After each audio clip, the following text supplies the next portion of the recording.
Alright, তো আজকে আমার কাছে বেশ কিছু গুরুত্বপূর্ণ আপডেট রয়েছে, তো ভিডিওটি স্কিপ না করে সম্পূর্ণ দেখতে থাকো। তো সবার প্রথমে কথা বলবো সৌমিতের ব্যাপারে। সৌমিত যেহেতু একজন ট্রাভেল ব্লগার, সেই ক্ষেত্রে তার সঙ্গে কিন্তু জ্যোতি মালহোত্রার একটা যোগাযোগ ছিল। সে কাশ্মীরে তার সঙ্গে ভিডিও করেছে, জ্যোতি মালহোত্রা যখন কলকাতাতে এসেছিল তার সঙ্গেও কিন্তু সে ভিডিও করেছিল। তো এটা নিয়েই অনেক নিউজ চ্যানেল রয়েছে, অনেকেই চিন্তাধারা করছে যে তার সঙ্গে যেহেতু জ্যোতি মালহোত্রার যোগাযোগ রয়েছে, এমনটাও হতে পারে তার সঙ্গে পাকিস্তানেরও যোগাযোগ রয়েছে। তবে রিসেন্টলি দেখা যায় কুণাল বোস তার চ্যানেলে একটি ভিডিও আপলোড করেছে এবং সেখানে দেখা যায় সে সৌমিতকে সরাসরি ফোন করেছে এবং এই বিষয়ে জানতে চায় এবং সেখানে সে বেশ কিছু বিষয় নিয়ে আলোচনা করে। তার ভিডিওর আমি ছোট্ট একটা পার্ট তোমাদেরকে দেখিয়ে দিচ্ছি, পুরোটা দেখতে হলে নিচে ডিসক্রিপশনে লিঙ্ক থাকবে, তোমরা গিয়ে দেখে আসতে পারো। আর অবশ্যই ভিডিওটি দেখার পর তোমাদের কি মতামত অবশ্যই কিন্তু নিচে কমেন্ট সেকশনে জানাবে। অ্যাজ পার মিডিয়া রিপোর্ট দেখা যাচ্ছে যে বলা হচ্ছে তুমি পেহেলগাঁওতে গিয়েছিলে জ্যোতির সাথে। না, পেহেলগাঁওতে আমি যাইনি। এটা কি আমার চ্যানেলে কোনো পেহেলগাঁওয়ের ভিডিও নেই। পেহেলগাঁও অনেক ছোটবেলায় গেছিলাম। মানে তুমি জ্যোতি মালহোত্রার সাথে পেহেলগাঁও যাওনি, এটা ভুল খবর? না না না না, ভুল খবর। মিডিয়ার তো কাজই ওটাই। আচ্ছা, মানে এখানে একটা ভিডিও যেখানে দেখাচ্ছে তুমি জ্যোতি মালহোত্রা এবং তার সাথে আরেকজন একজন ইউটিউবার আছে, ওটা দুধপাত্রী। দুধপাত্রিতে গিয়েছিলে। সেটা কবে? ডিসেম্বর মাসে। এই ডিসেম্বরে? হ্যাঁ, লাস্ট ডিসেম্বরে। আচ্ছা, দুধপাত্রি বলতে কোথায়? কাশ্মীরই আছে ওটা। আচ্ছা, জম্মু কাশ্মীরে। মানে তোমরা জম্মু কাশ্মীর ট্রিপে গেছিলে কিন্তু পেহেলগাঁও যাওনি? আমি আলাদা গেছিলাম অ্যাকচুয়ালি। ওরা দুজন ইউটিউবার একসঙ্গে গেছিল। তুমি কি বাসের ভিডিও করতে, যেমন তোমার জন্য নরমাল যে ভিডিও? ওখানে আমি আলাদা গেছিলাম। ওখানে গিয়ে তোমার সাথে? হ্যাঁ। আচ্ছা, এখনো পর্যন্ত ধরো যে ধরনের তথ্য পাওয়া গিয়েছে, জ্যোতি মালহোত্রার সাথে অনেকের যাদের যোগাযোগ রয়েছে সেরকম ক্ষেত্রে অনেকে জিজ্ঞাসাবাদ করা হয়। তোমাকে কি কোনোভাবে তোমার সাথে যোগাযোগ করা হয়েছে কোনো ইনভেস্টিগেটিভ এজেন্সির সাথে পক্ষ থেকে? না, আপাতত হয়নি।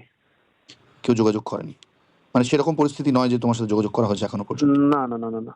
নেক্সট কথা বলবো ডাঙ্কা ঝুঁকি নিয়ে। তো রিসেন্টলি ডাঙ্কা তার লেটেস্ট ভিডিওতে অখিল বিশ্বাসকে রোস্ট করে, আর এই রোস্ট ভিডিওর পরে অখিল বিশ্বাস তাকে বলে যে ভিডিওটি একদিনের ভিতরে রিমুভ করতে হবে, না হলে সে কপিরাইট স্ট্রাইক মেরে দেবে। এবং দেখা যায় একদিন পরে তার চ্যানেলে একটি স্ট্রাইক মেরে সে সেই ভিডিওটি রিমুভ করে দেয়। আর এটার পরেই ডাঙ্কাজু প্রচণ্ডভাবে রেগে যায় এবং তার কমিউনিটিতে লেখে, রেডি থাকো, এবার কাল বৈশাখী আসবে বাংলা ইউটিউবে। নেক্সট কথা বলবো আড্ডাখানার বং ফ্রেন্ডসের ব্যাপারে। তো রিসেন্টলি তারা ফেসবুক লাইভে আসে এবং লাইভে এসে বলে যে ফেসবুক যে টাকা আগে দিত সেই পরিমাণ টাকা নাকি এখন দিচ্ছে না, সেই নিয়ে অনেকেই সমস্যা আছে। কিন্তু তারা এখনও পর্যন্ত যে ফেসবুকে ভিডিও করেছে সেখান থেকে নাকি কোনো প্রকারের টাকা পায়নি। এছাড়াও বেশ কিছু বিষয় নিয়ে আলোচনা করে এই ফেসবুক রিলেটেড, তাদের ইনকাম রিলেটেড। তার ভিডিওর আমি কিছুটা পার্ট তোমাদেরকে দেখিয়ে দিচ্ছি, পুরোটা দেখতে হলে নিচে ডিসক্রিপশনে লিঙ্ক থাকবে, তোমরা গিয়ে দেখে আসতে পারো।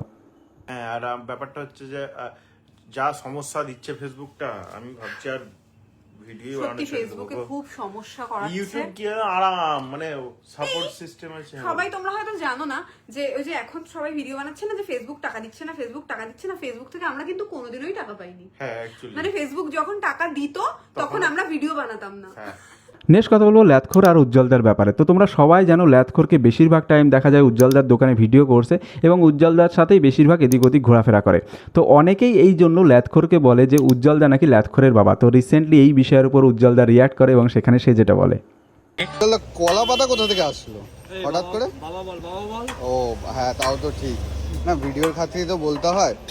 যাক, কলা পাতাটা কবে আসলো? বাবার দোকানে কলা পাতা ভাবতে পারছো? বাবার দোকানে কলা পাতা কবে এলো? তুই কিরকম ছেলে তাহলে? সবাই যখন বাপ ছেলে নিয়ে কন্টেন্ট নেই। আরে বাপ ছেলের নাম করলেই তো কন্টেন্ট আসবে। আরে বাবা, ওদেরও তো করে খেতে হবে না। নেক্সট কথা বলবো বং প্লাবনের পরবর্তী যে ভিডিওটি আসছে সেটা হচ্ছে মুখোশ। আর এই মুখোশের শ্যুট শেষ হয়ে গেছে, আর এর পরিচালক খুব সম্ভবত জিৎ চক্রবর্তী। কেননা জিৎ চক্রবর্তী একটি ভিডিও আসে, সেখানে দেখা যায় সে শ্যুট শেষে বেশ খানিকটা ইমোশনাল হয়ে পড়ে এবং সে সেখানে যেটা বলে, আমার খারাপ লাগছে যেতে। আমাদেরও খারাপ লাগছে। না, এরা আমি কোথাও গেলাম ঘুস আমাদেরও তো খারাপ লাগছে। বলছি কাল যাবে তো শোনে না, বলছিল সকালে যাও তো শুনলো না। বলো জিমটা করে কেমন লাগলো? মানে আমার এখানে সত্যি কথা বলতে ওয়েদারটা আর পরিবেশটা খুব ভালো লাগছে। আর তার থেকে বড় কথা 3 দিন এসেছি, 3 দিন এসে এতগুলো বন্ধু হয়েছে, আমি জাস্ট মানে মনেই হচ্ছে না যে 3 দিন কাজ করতে এসেছি। 3 মাস, 3 বছর, 3 জন্ম। চোখে ঘুম নেই, 22 ঘন্টা শুট, মানে অবান্তর। তারপর আমরা তো শুট করছি ডে নাইট টানা 2-3 ঘন্টা করে ঘুমিয়েছি এই 3-4 দিনে। ঘুমাইনি তো মাঝে সাথে দেখছি কোথায় শুচ্ছি, দেখছি জিদ্দে রাখছে। এই কি হলো?